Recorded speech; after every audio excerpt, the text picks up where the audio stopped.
హైదరాబాద్ లో మరో ఘరానా మోసం వెలుగు చూసింది. సెలబ్రిటీలు వ్యాపారవేత్తలే టార్గెట్ గా మోసాలు చేసినట్లు గుర్తించారు. ఈ కేసులో తృతీయ జ్యువెలరీ అధినేత కాంతి దత్ ని అరెస్ట్ చేశారు పోలీసులు. ఫోర్జరీ సంతకాలు చేసి మోసాలు చేసినట్లుగా గుర్తించారు. పరిణితి చోప్రా బ్రాండ్ అంబాసిడర్ అంటూ శ్రీజారెడ్డి అనే మహిళా వ్యాపారవేత్తకు బురిడి కొట్టించారు. వ్యాపారంలో షేర్ అంటూ చోప్రాని మోసం చేశారు. బాధితురాలు శ్రీజారెడ్డి ఫిర్యాదుతో జూబ్లీహిల్స్ పిఎస్ లో కేసు నమోదైంది.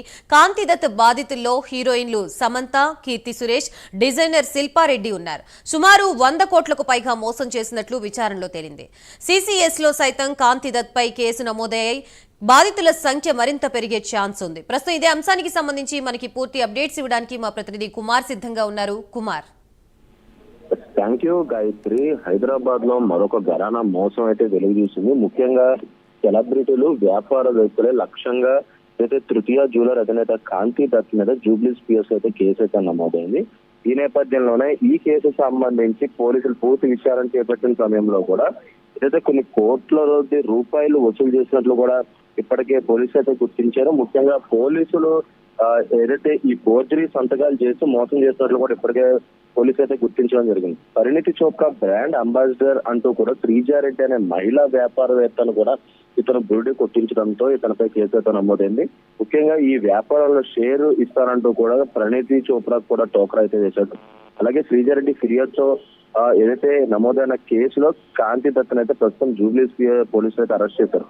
ముఖ్యంగా కాంతి దత్ బాధితుల్లో హీరోయిన్ సమంత, కీర్తి సురేష్, అలాగే డిజైనర్ శిల్పారెడ్డి కూడా ఉన్నట్లయితే ప్రస్తుతం పోలీసులు అయితే గుర్తించారు. సుమారు 100 కోట్లకు పైగా ఏదైతే మోసాలు జరిగినట్లు కూడా గుర్తించడం జరిగింది. ముఖ్యంగా సిసిఎస్ లో సైతం కూడా కాంతి దత్ మీద ఏదైతే కేసులు అయితే నమోదైనాయి. ముఖ్యంగా ఈ కేసులో అంటే కాంతి దత్ సంబంధించి బాధితులు కూడా పెరిగే అవకాశం అయితే ఉంది. ఎందుకంటే ఇప్పటికే ఇతను సుమారు 100 కోట్ల వరకు కూడా మోసాలు అయితే పాల్పడ్డాడు. ముఖ్యంగా ఇటు షేర్లు ఇస్తానంటూ అలాగే ఫోర్జరీ సంతకాలంటూ కూడా ఇలా చాలా కేసుల్లో అంటే దీనికి సంబంధించి చాలా మటుకు ఫ్రాడ్ చేయడంతో కూడా ఇతనికి సంబంధించిన బాధితుల సంఖ్య కూడా పెరిగే అవకాశం ఉంది. ఇప్పుడు ప్రస్తుతం శ్రీజారెడ్డి ఏదైతే ఇచ్చిన ఫిర్యాదు మేరకు ఇతనైతే అరెస్ట్ చేశారు. ఇప్పుడు ఈ విషయం బయటకు వచ్చిన తర్వాత దీనిపై ఇంకా చాలా మంది ఇతనిపై కంప్లైంట్ చేసే అవకాశం అయితే ఉంది Gayatri. Right, thank you Kumar.